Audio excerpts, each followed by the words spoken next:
Welcome back, entrepreneurs, Amazon sellers, small business owners, e-commerce, whether you work from home or not, whether you have employees or not, this video is meant for you. Are you trying to raise money? And this video is meant for you because there are different ways of raising money, either your own, either you go with your friends, your family members, or the other alternative route I do suggest is finding investors.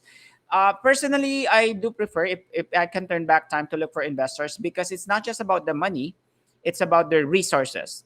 It's more about your network of people that will take you to your business to the next level. That's the reason why investor can offer you valuable insights. That's why I highly recommend, if you're watching, find elevator pitch, entrepreneur elevator pitch. Elevator pitch means to say this is like your 1 minute snap of what do you do, how much you want, and what are you going to use the money for. So that is very important. It should only be 1 minute because the attention span of anybody that listen does not exceed from there. If you don't get it, if they don't get your business model, you're done, you're gone. All right, now who am I? why am I why do you guys have to listen to me? Because I think I would relate with you guys as an entrepreneur, as a business owner that starts the company from zero to hero. I'm Christopher, IRS acceptance agent, founder, and CEO of Virtual Accounting. It's a virtual for tax and bookkeeping outsource service in the United States, no other than the WICO tax. Also here in the United States, I built my company right now having a 7-figure revenue. That's the reason going to give my insights like intuition. I'll give what from the marketing perspective, anything that I've learned and running my company for the past years. But of course, I will be grounded by numbers. We have our accountant who's going to give us advice to simplify and explain some accounting terms that we don't know. We do not know everything. No other than he's a certified accounting and finance professional with 4 years of experience in KPMG. Guys, KPMG, that's a top 5 accounting firm in the world. So you know that you get the best of both worlds if you have an accountant work from there, because it's so hard to get there. They have a lot of screening. He also worked in taxation and audit and VAT specialist with a 6-month assignment in KPMG Dubai. No other than Obaid Ali. Obaid, how are you doing? I'm good. How are you? I'm good. Alive, alert, enthusiastic. And that's what you need in business. You have to keep pushing and making breakthroughs. And without further ado, let's watch and share this video. Yep. Let's jump right into it. I started Bloom Bras because I couldn't find a sports bra that worked for me. When I ran my first half marathon, I did what a lot of women do, which is wear 2 sports bras at once or an underwire under sports bra, and I had no skin left from the chafing. I sat on it for a couple years and I kept looking for inspiration, and finally, a couple years ago, I decided if I didn't do this now, that I'm going to do it, and so took matters into my own hands. I'm slightly nervous. I've watched several seasons, and so I'm excited to see what the elevator situation is and to meet the investors. Your 60 seconds begins now. Going up. Hi, I'm Elise Kay. I founded Bloom Bras out of frustration after years of not being able to find a sports bra that worked for me. It's an engineering challenge, not a design flaw, so I brought in the top minds from NASA, shipping and packaging experts, Oprah's corset maker to help me bring my vision to life. We are now the most body-inclusive line on the market, ranging from a 28C to a 56L, designed to lift versus push, empowering women of all shapes, sizes, and stages of life to feel good while moving, with partnerships with like Macy's, REI, and Title IX. 70% of women are a D cup or above in the United States. The average dress size is a 14-16, which is a 46 band. No brands are going after this market. The pandemic has been really great for our business with online sales skyrocketing, with more women working out at home. We need help to scale with new hires, 5, resources 4, to 3, develop new product development 2, and 1. marketing. Time's up.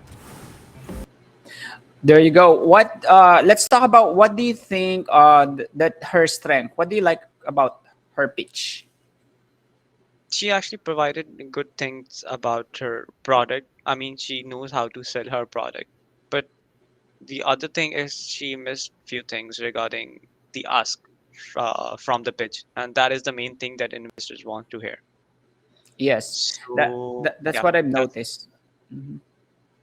One thing that I've noticed is actually she has facts. No. She has feelings because I always follow the rule 3 F's: feelings first, facts, figures.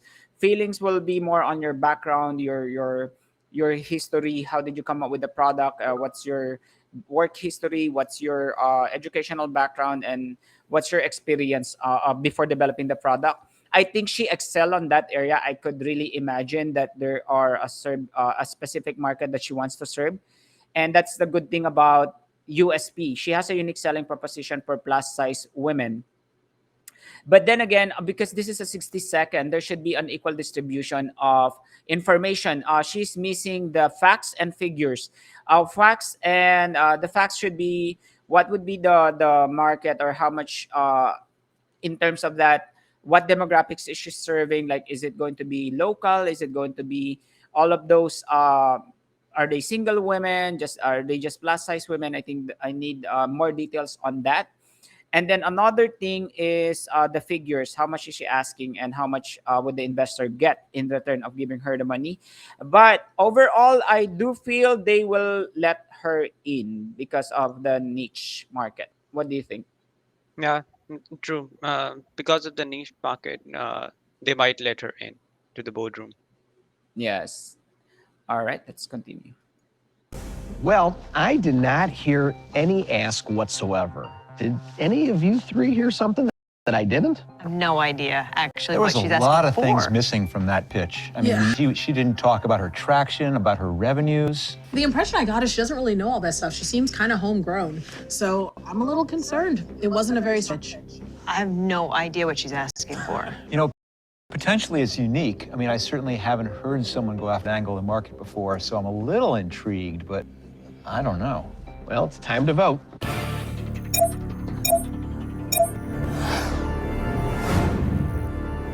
It's like America's Got Talent. Well, it looks like Mark and Nicole want to hear more. Let's open the doors. Welcome to the boardroom. Hi, guys. Hi. I have to admit, I'm a little surprised you're up here because most of the discussion had to do with, you didn't ask for anything. You didn't talk about sales, but Mark and Nicole both wanted to hear more, so take it away. Wonderful. Well, let me start by telling you about the product. So, product was designed specifically for women who are curvy, which, as I mentioned in the pitch, is 70% of women. They're D cup or above. So our sales have been dramatically shifting in the past year and a half as more and more people are at home to an online business. So our sales right now are about $225,000 per year. So as that has scaled up, so has a lot of our repeat business, and our CAC has gone down substantially. Our LTV has gone up substantially. So about the product itself. One thing that she mentioned, guys, if you heard the LTV, right, Obaid, the consumers, she mentioned about LTV. What's an LTV? It's lifetime value of a customer that they have. In other words, how much money is your customer bringing to your company Yeah, in a it's yearly basis? yeah, right? it's an average value of sales into the number of transactions and retention time period. Yeah, so it's an average number of sales. And then what's Yeah, the next component? and the other one is cost of acquisition. I mean, how much are you spending to actually acquire a single customer and to Right. retain it? Yeah, Yeah, those are very important. So for example, like 15, let's say 10 of your customers and 8 of them are putting $1,000 per year on your, and then the other ones are only giving you 300. So we have to compute those average contribution of those 10, and then you divide it in some sort of, you divide it somehow, right? yes, the total uh, advertisement cost that you're spending on acquiring the customers divided by the number of customers that you have would give you actually the cost of acquisition uh, Okay. of a single Yes. customer. Yeah. So that is important to know. You need to know your LTV and customer acquisition cost. The LTV and CAC are very important, especially in product industry. So that Yep. would determine the margin, whether you are profitable or not. Or that's the reason also why subscription is very popular. That's true. Yes. So you guys, one thing that you consider may be a subscription model. A lot of people, because they don't pay attention of their monthly charges because it's low but longer payment. It's something that becomes a habit, part of their consumption, like utilities. That's another, like a business model is subscription based. Okay, let's continue with this. It was designed, seams on the back, this is all wicking and mesh. These will ride along the edges of your back. So as you know, as we go through different times throughout the month and as our bodies heat up, we actually expand and contract about 10%, which is about 1 cup size. Elise, I'm Yes. sorry, I gotta stop you. I Yes, mean, you're please. talking so much about the product, and Yeah, frankly, yeah. you got 2 bra experts up here. I mean, Okay. we've been wearing them our whole life, Yeah. and I don't think these guys are gonna get sold on the product. Okay. We wanna know about you and your business. Yeah. Why did you even decide to get into this? So I ran a half marathon and I did what so many women do, which is I wore an underwire bra under a sports bra. Yep. I had no skin left from the chafing and from the hooks. And so I said, there's got to be a better solution. But I'm up here. I mean, I didn't actually even say to come up the elevator because I still don't know your ask. I mean, I'm an investor. I'm Yeah. looking for great ideas to invest in people, and what is the ask? So the ask is $500,000 for 10% of the company. Okay. As you've certainly been beaten up enough about some of the things missing from the pitch, but I did learn something critical. Oprah has her own corset maker? Oprah has her own everything. Right, exactly. But my question really more specifically is Yes. is this just the first product in a line? Is this a brand or is it a product? So the patent that we have on this particular product is designed so that it can eventually move into activewear, swimwear, sundresses, and sleep. And Elise, honestly, I gotta have your back here with this one, Mark. You don't have these things, but I'm telling you, when you start tucking them into your waistband, you're really looking for the right bra, okay? Right. But I wanna know, is that the right bra? Because my big issue is finding something that fits right and feels right around my waist, but also on my arms. And I'm not gonna invest in anything I don't try. So, are you ready to put it up? I would love to, absolutely. So, you know what? This is how I would be if I was working with you, Mark. So you're telling me that Yep. the straps are nice and thick. There's a clip right in the center. I see that. That's going to make it easier to zip up. And I've got to say, this design seems proprietary. Yes, this is what we have patented. And there are no wires. No I can feel that. wires. So on each strap's going Yes, for those, if you guys have any idea, even like an idea, and Obaid, this is one thing I learned, is you need to protect it through applying for a patent. Even it's just an idea. It doesn't need to be like tangible. Yeah. J.K. Rowling wrote her book in a piece of napkin. This is something intellectual property proprietary that you can make revenue eventually, right? As is IP part of an asset, Obaid, intellectual property? I mean, it is basically categorized as an intangible assets. The rights you have, or the proprietary assets. I mean, a unique IP that you have associated with your product. Yes. So that is basically an intangible asset that you amortize over the year. Yes, that's why that's the first thing you have to apply for uspto.gov. USPTO, it's US Patent Trademark Office.gov.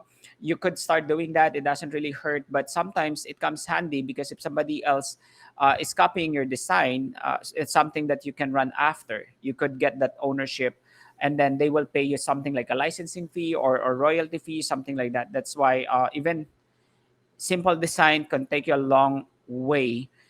For entrepreneurs out there, if you have any design, try to look for this.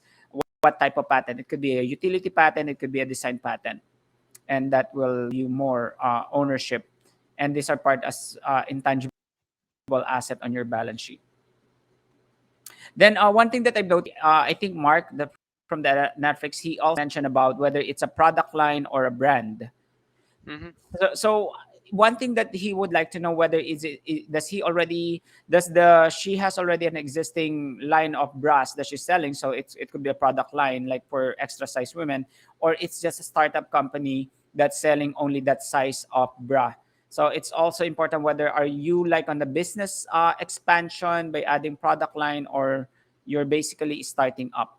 the company, right? Because from there they would know, are you selling an idea or you're selling the historical data financially of your company, Yeah, that's true. I mean, And he adjust to wants to know whatever how feels good. scalable it is. right? Yep. Go- Yeah. mhm. To you, and then each cup is going to adjust. And they're nice and thick. I will say, honestly, Kim, I gotta tell you, I look good and I feel good. You do look good. You do look good. They want to go home with you. Honestly, like, Yeah. one of the things I was struggling with your pitch was that I just didn't understand. Yes. This is one of those products which can be difficult for marketing, Yes. but once you have it on, it makes a lot more sense. Thank you so much, and it looked wonderful on you. Thank you. Nicole, you have set a standard, and I'm kind of wondering what happens when And that's ironic because she's a woman, so she should understand the product. But at the same time, like marketing, always remember, guys, when you're trying to sell a product, an idea, or even a service, make sure to use layman's term. Layman's term that one thing I've learned about it is it's like you are talking to a kid, like or maybe high school graduate that have no idea about jargons of terms, whatever that ergonomic design. That is something that you want to convey, especially on your website. That's why the pictures paint 1,000 words. There's a 4 easy step instruction how to wear it, how to use it. I think those are the things that you want to keep in mind. Is keep your marketing graphics in a visually appealing, that even like a high school graduate or a toddler, a preschool can understand what you're selling, and that is a easy way to connect with investors as well, right? True. the next person out of the elevator is selling boxer shorts. I'm just saying, you gotta try the product before you buy the product. This was more than I bargained for from this pitch. Does anybody have any further questions, or is somebody prepared to make an offer? I do know that you said you want 500K. Where's it gonna go? It's going to new hires, marketing, and new product expansion. How's it look with inventory for you right now? Is everything made out of country or So in-state? I actually helped to build a sustainable factory in Sri Lanka. So we are not running into any of the supply chain issues that so many others are running into.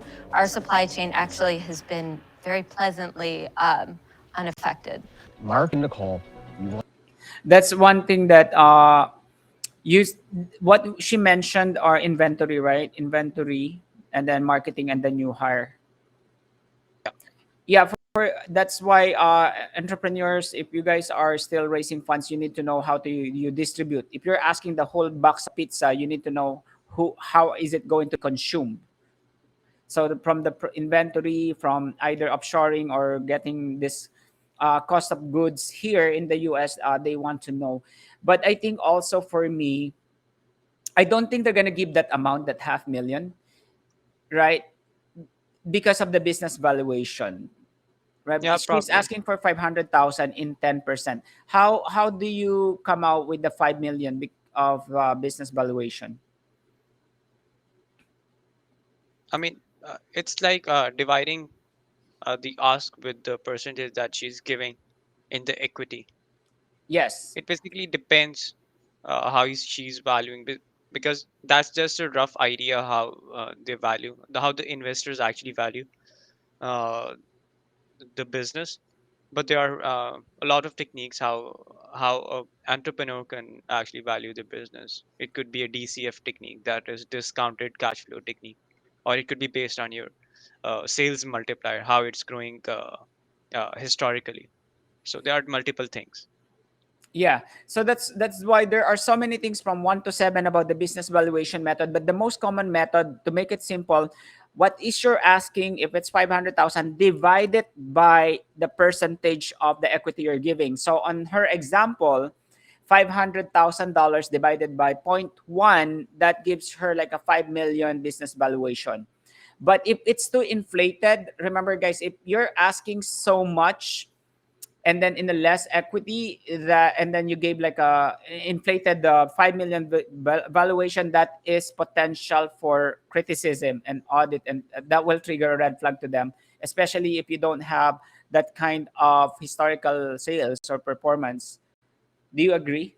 Yeah, that's true. I mean, they would be cross questioning on that valuation real hard. Yeah. So what I've learned is sometimes it's either you're selling your idea, sometimes having a business that's already been running for 3 5 years, they are more difficult, they are very challenging to prove if you're giving more than the valuation of the company itself. Yeah. So having an idea, sometimes it's still like a startup company that you just have an idea. You could actually sell that and get investor based on your dream, based on your vision on that company. So it could be a double-edged sword. Your financials can work with you or work against you. That's the reason why financial records like profit and loss statement, balance sheet, cash flows are very important that you know it.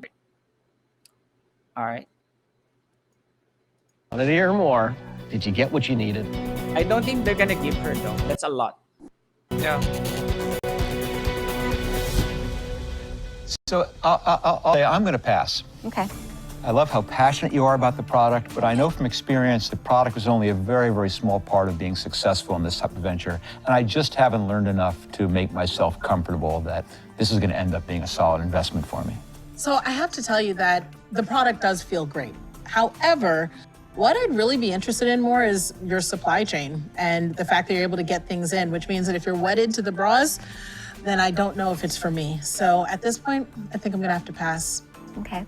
I think when looking for the next amount of investors, like getting your pitch just really articulate on what the ask is, what the growth is, and how you're going to scale and use the money is really important.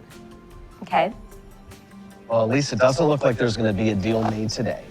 But we wanted to thank you for coming in. Well, thank you guys for having me. Slide a couple of those into my green room. Done.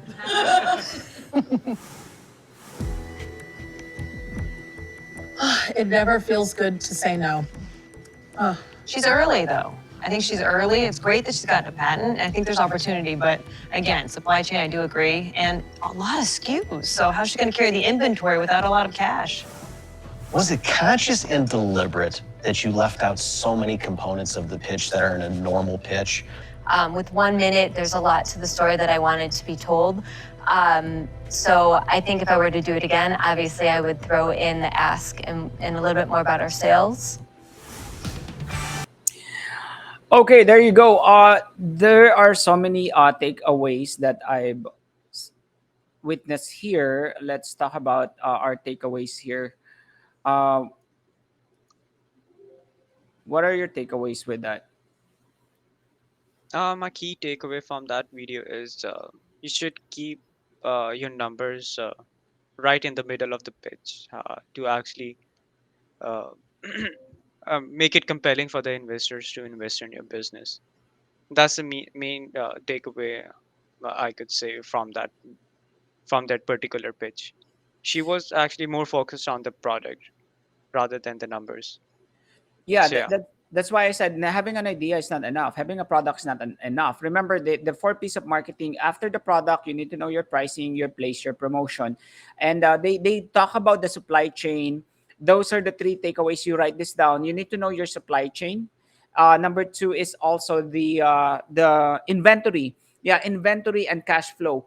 Before we discuss the inventory and then the supply chain, what is a cash flow in accounting?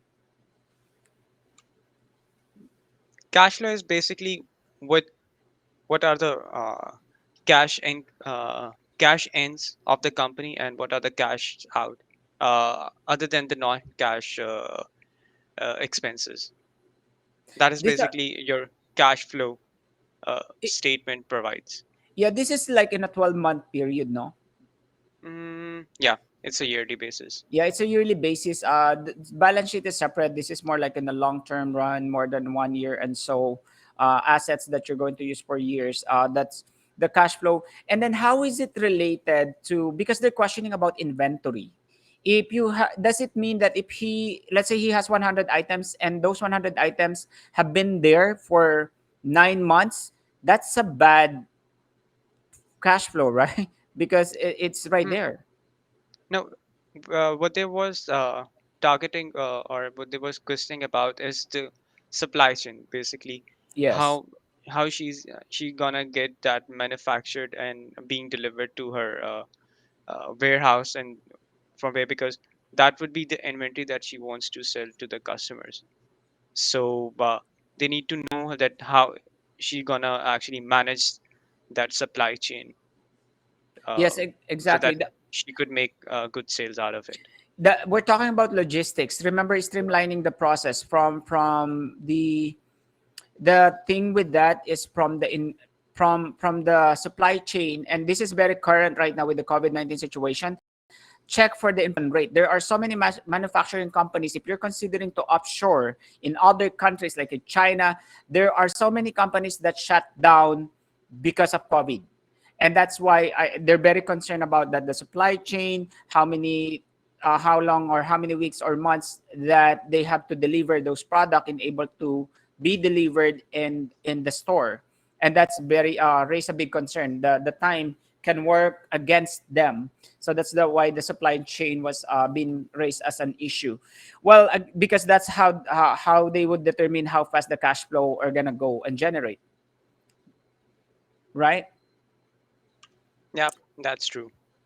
I Okay, mean, how there. quickly you Yes. can sell your product. Yes. Yes, it's not just about the cost that you're going to pay. Even you pay like 0.25 cents, but it takes 6 months to get here. That's a bad computation in terms of getting us offshore. So you have to reconsider all your options. Try to find maybe within the local, or try to do your research where you're going to get those distributions. Again, guys, that would be all for our elevator pitch for the entrepreneur. I hope you learned something today, some takeaways. Please let me know, comment below on the comment section. And if you guys have more question, more than anything else, your financial statements really matters with this kind of transactions, whether you're dealing with the investor, with your family and friends, with whether with the bankers, SBR grants. Submitting your taxes on time and making sure that your records are up to date are the most critical part. You do not know where you're going if you don't know your numbers. You cannot make any financial decision, objective decision, if you don't know what would be your profit margin. That's the reason why we're bundling this service, the tax and bookkeeping service. All you have to do is by clicking the link below and then subscribe on our channel. We are providing you a 30-minute free consultation for your tax and bookkeeping needs. Again, I'm Christopher, IRS acceptance agent, founder of YCO Tax, an outsourced virtual tax and bookkeeping service solution here in the US. I'm co-hosted by no other than our consultant, Mr. Obaid Ali, who worked for more than 4 years in one of the top accounting firms in the world. Thank you for watching, and you guys stay safe. Bye.